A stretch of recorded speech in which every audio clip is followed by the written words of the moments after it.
시청자 여러분 그리고 장병 여러분 안녕하십니까? 국방뉴스를 전해드립니다. 국방부가 올해 장병들의 급식 비용을 지난해보다 5% 증액했습니다. 이를 통해 육류와 잡곡을 늘리는 등 장병들의 건강과 입맛을 모두 챙길 수 있게 됐습니다. 박예진 기자입니다. 국방부는 올해 신세대 장병들의 급식 메뉴 선호도를 반영하고 급식치를 높이기 위해 기본 급식비를 인상했습니다. 장병 1인당 6,848원에서 7,190원으로 5% 증액됐습니다. 인상된 급식비는 육류와 생선류, 면류의 급식 기준량과 횟수를 늘리는 데 활용됩니다. 또 군대리아로 불리는 빵식도 개선했습니다. 햄버거의 빵 지름이 9cm에서 12cm로 커지고 불고기와 새우 패티의 무게도 45g에서 80g으로 늘어나 시중에서 판매되는 햄버거와 비슷해졌습니다. 이와 함께 현미와 콩 등 잡곡 급식도 한 달 116g에서 200g으로 늘렸습니다. 반면 장병들의 건강을 생각해 선호하지 않는 메뉴와 인스턴트 식품은 줄였습니다. 국방부는 안전한 급식이 제공될 수 있도록 운영 방식 또한 개선했습니다. 이를 위해 알레르기 유발 식품을 메뉴판에 표시하고 민간 조리원 채용을 확대해 나가기로 했습니다. 또 해썹 인증식품 조달과 현대화된 군 급식 유통센터를 확대해 급식 안전과 위생 관리를 더욱 강화하기로 했습니다. 국방부는 앞으로도 장병들과 전문가들의 의견을 반영해 객관적이고 신뢰할 수 있는 급식 체계를 만들어 나갈 계획입니다. 국방뉴스 박예진입니다. 앞으로 군 부패 행위를 신고할 경우 포상금으로 최고 5억 원이 지급됩니다. 또한 비리 금액이 1,000만 원 이상인 자에 대해서는 파면하도록 하는 등 처벌도 강화됩니다. 국방부는 올해 이 같은 내용을 중심으로 강도 높은 반부패 청렴 정책을 추진해 군납 비리를 근절하겠다고 밝혔습니다. 오사연 기자의 보도입니다. 국방부가 군납 비리가 발붙이지 못하도록 감시 체계를 강화하기로 했습니다. 국방부는 이를 위해 방산 분야 부패 모니터링 시스템을 구축하고 이달부터 시행에 들어갔습니다. 국방부 감사관실에는 국방부 재정군수 정보 시스템에 접속할 수 있는 권한을 부여해 감시와 감독을 강화하도록 했습니다. 군납 비리에 대한 신상필벌도 강화됩니다. 지난해 10월 개정한 내부 공익신고 업무 훈령에 따라 공무원의 부패 행위가 국방부로 신고되고 신고 내용이 사실로 확인되면 최대 5억 원의 포상금을 지급하도록 했습니다. 이와 함께 금품 수수액의 5배 이내로 징계 부과금을 부과하도록 하고 비리 금액이 1,000만 원 이상일 때는 파면, 100만 원 이하라도 해임까지 가능하도록 국방부 고충심사 및 징계 업무 예규를 개정했다고 밝혔습니다. 국방부는 또 업체와 유착관계를 끊기 위해 국방부 공무원 행동강령을 개정하고 자중운동을 추진하기로 했습니다. 지난해 12월 5일 개정된 행동강령에 따르면 앞으로는 직무 관련자와 사적인 골프와 식사, 여행, 회합 등을 할 수 없으며 이해관계 직무의 회피 대상을 퇴직 전 5년간 같은 부서 근무자 등으로 확대했습니다. 국방부는 지난해 제도 개선 등을 추진하며 기반을 마련한 반부패 청렴 정책이 올해는 전군에 전파되고 행동이 체질화될 수 있도록 청렴 교육과 홍보를 더욱 강화해 나갈 계획이라고 강조했습니다. 국방뉴스 오상현입니다. 방위사업청이 6일부로 청 전체 104개 과장급직의 54%인 56개 직위자를 교체하는 등 인적 쇄신을 위한 대폭적인 인사를 단행했습니다. 이번 인사에 따라 방사청 사업관리본부의 현역 군인팀장 비율은 70%에서 50%로 낮아지고 기동, 함정, 항공 등 3개 주요 사업부의 해당 군팀장 비율은 70%에서 30%로 크게 낮아집니다. 함정사업부의 경우 기존 8명의 팀장은 해군 6명과 공무원 2명에서 해군은 2명으로 줄이고 공무원 4명, 타군 2명으로 조정해 객관적으로 사업을 추진하고 예비역들의 로비 창구를 차단했습니다. 마찬가지로 기동화력사업부와 항공기 사업부도 해당 군팀장이 절반 가까이 줄어들게 됩니다. 방사청 개청 후 9년간의 다양한 전문 지식을 쌓은 사업관리 경험자와 기술 분야 전공자 등 우수 공무원들을 사업관리본부로 우선 배치해 사업의 안정성과 전문성을 보강하도록 했습니다. 아울러 담당급 전보 시 과장급 인사를 고려해 현역 군인을 균형 있게 모임해 상호 보완적인 업무 수행이 가능하도록 할 예정입니다. 우리나라에도 앞으로 방탄 기능을 앞세운 다목적 소형 전술 차량이 전력화될 예정입니다. 방위사업청은 6일 소형 전술 차량 개발에 성공했다고 밝혔는데요. 아군의 생존성을 보장함은 물론 전투력 향상에도 기여할 것으로 보입니다. 송민아 기자입니다. 바다와 인접한 해안가를 거침없이 달리고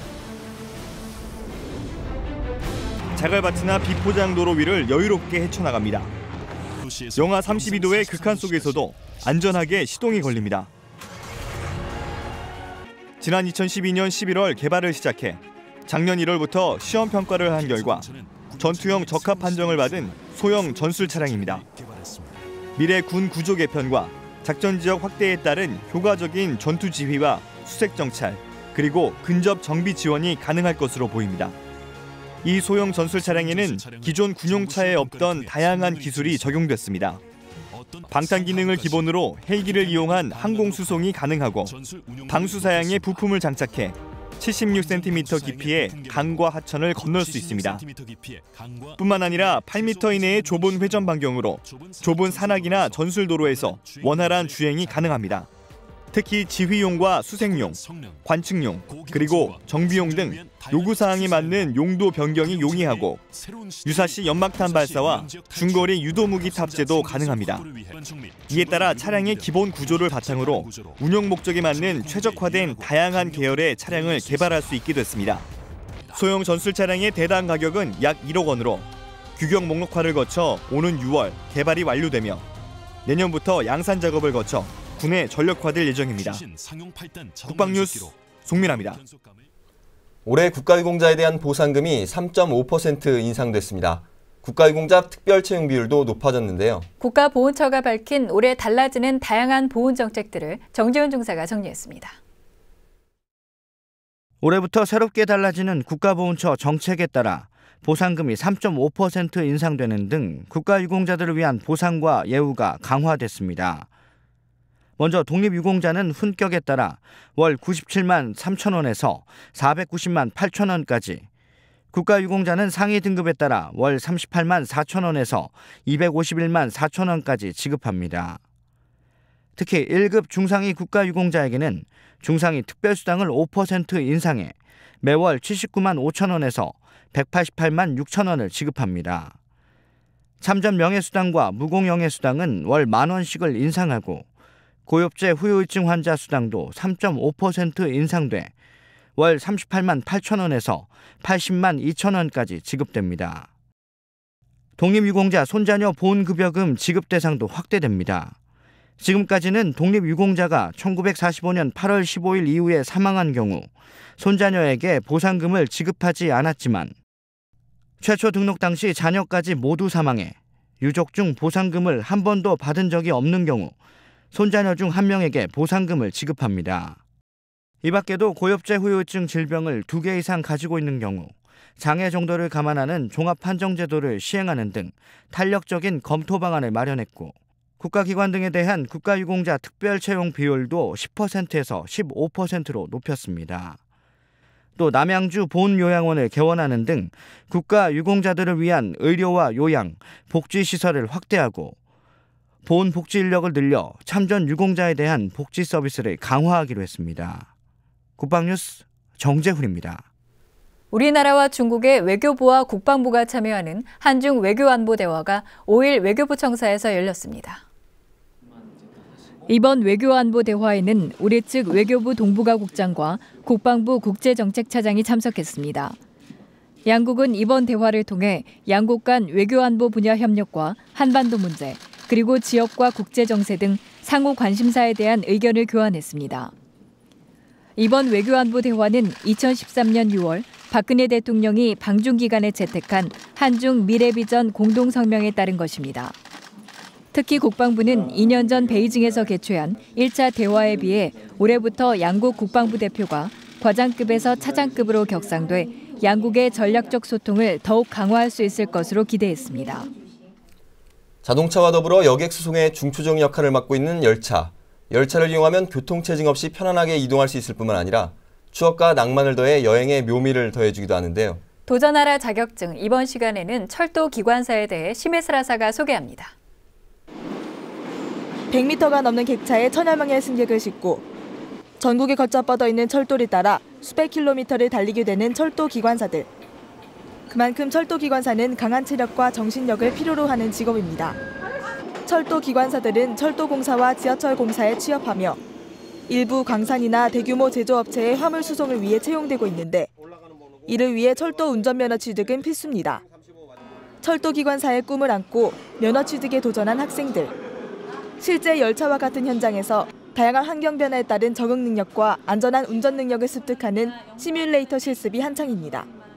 이를 통해 선로를 익히는 것뿐만 아니라 열차 고장, 장애물 출현 등 갑작스런 상황에 따른 대처 방법을 배우게 됩니다. 중학생 때부터 철도 동호회 활동을 하면서 철도에 관심이 많았었고 또 철도의 핵심이 기관사이기 때문에 기관사가 되야겠다는 마음을 먹게 되었습니다. 게다가 기관사가 되기 위해서는 반드시 철도 면허가 필수적으로 필요하기 때문에 관련된 준비를 하게 되었고 또 앞으로도 이 철도 면허뿐만 아니라 관련된 자격증을 또 취득을 많이 해서 철도 관련 기업에 입사할 수 있도록 노력하고자 합니다. 다양한 종류의 철도 차량이 있듯 철도 차량 운전면허도 5가지로 나뉩니다. KTX와 같은 고속철도 차량을 운전하는 고속철도 차량 운전면허, 전기기관차를 운전하는 제1종 전기차량 운전면허, 지하철, RTX 청춘과 같은 전동차를 운전하는 제2종 전기차량 운전면허, 그리고 디젤 기관차와 증기기관차를 운전하는 디젤 차량 운전면허, 마지막으로 철도 건설과 유지 보수에 필요한 기계와 사고 복구용 기중기를 운전하는 철도 장비 운전면허가 있습니다. 철도 차량 운전면허를 취득하기 위해 거쳐야 할 과정은 크게 3단계로 나뉩니다. 우선 철도 안전법에 따라 적성 검사와 신체 검사를 실시하고 면허 종류에 따라 운전면허 교육훈련기관에서 420시간에서 1120시간의 교육을 이수해야 합니다. 그리고 교통안전공단에서 주관하는 필기시험과 기능시험을 통과해 면허를 발급받고 운전 실무 수업을 수료해야 열차를 운행할 수 있습니다. 필기시험은 철도 관련법, 철도 시스템 일반, 철도 차량의 구조와 기능, 운전이론 일반, 비상시 조치이며 기능시험은 준비점검과 제동 취급, 제동기 외의 기기 취급, 신호 준수, 운전 취급, 선호 선로 숙지 비상시 조치로 각각 5과목입니다. 기관사의 업무는 단순히 열차를 운전하는 것 이상입니다. 속도 조정을 위해 조종장치를 조작하고 기관차의 결함을 찾아내기 위해 운행 전후 기관차를 점검하는 것도 필요합니다. 또 속도 감각, 민첩성, 순간 판단력, 게다가 몇백 명의 생명과 안전을 책임져야 하기 때문에 투철한 사명감과 책임의식도 따라야 합니다. 제가 기관사로서 한 10년 정도 근무를 하다가 이곳에 와서 교육생들을 교육시키고 있는데 가장 중점적으로 교육시키는 부분은 침착하고 자신감, 이거를 교육을 시키고 있습니다. 빨리 조치하는 것보다가 정확하게 자신감을 가지고 조치함으로써 수백에서 수천 명의 안전을 책임지는 기관사로 거듭날 수 있다고 생각이 되어집니다. 현재 신도시 건설과 인구 증가로 지하철 연장, 개통 사업이 활발히 진행되는 추세에 따라 철도직은 젊은이들이 새롭게 관심을 갖고 도전해볼 만한 분야로 각광받고 있습니다. 국방뉴스 심예슬입니다. 2015년 새해를 맞아 국방뉴스에서는 특별 기획 코너를 준비했습니다. 지난 국방뉴스를 통해 대한민국 국군의 역사와 발자취를 되짚어보는 다시 보는 국방 시간인데요. 그때 그 시절 새해를 맞이하는 우리 장병들의 모습은 어땠을까요? 1967년 1월 국방뉴스부터 만나보시죠. 다사다망했던 병호의 묵은해도 지나고 정미의 새아침이 밝아왔습니다. 조국 근대화를 위해 온갖 힘과 정력을 기울인 보람에서 제1차 경제개발 5개년 계획을 성공적으로 매듭짓고 제2차 5개년 계획의 1차 연도에 돌입하며 온 국민은 한껏 마음이 부풀어 있습니다. 해병 제5606 부대는 휴전선상 북녘땅과 가장 가까운 최전방 애기봉에서 정전위원회 수석대표 로저스 소장을 비롯해 김석구 부대장 그리고 많은 장병들이 참석한 가운데 초대형 태극기 개양식을 성대히 거행했습니다. 30m 철탑 위에 드높이 개양된 가로 5m, 세로 3.6m나 되는 이 대형 태극기는 자유를 잃고 신음하는 북한 동포들에게 자유대 간의 소망을 잃지 않게 하고 진정한 자유와 평화를 위해 과감하게 싸울 수 있는 용기를 안겨주듯 우렁차게 울려 퍼지는 해병군악대의 연주와 장병들의 힘찬 애국가 봉창 속에 서서히 올라 하늘 높이 휘날렸습니다.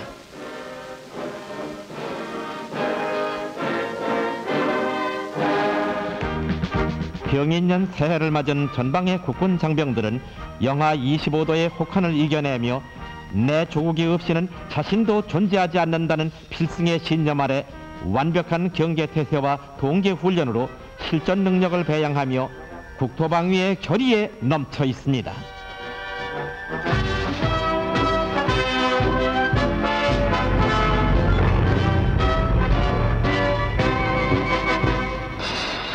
해뜰은 고지에서 바라본 하늘 어머니. 이제 1987년을 맞이한 1987 부대 용사들은 이 한 해를 도약의 발판으로 삼아 더욱 분발해 세계 최강의 특전 용사가 될 것을 굳게 다짐하고 있습니다.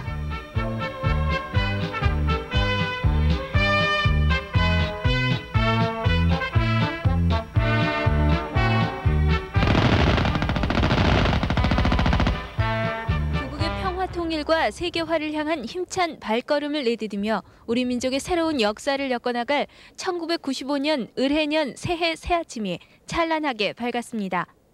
지금 이 시간에도 혹한을 아랑곳하지 않고 155마일 휴전선에서 대적 경계와 국토 수호에 여념이 없는 육군 장병들은 지난해에 일어났던 불미스러운 사고를 새로운 도약을 위한 전환점으로 삼아 부단한 자정 노력과 지휘관을 중심으로 한 굳은 단결로 싸우면 반드시 승리하는 군대, 국민으로부터 진정으로 사랑받고 신뢰받는 군대가 될 것을 다짐하고 있습니다.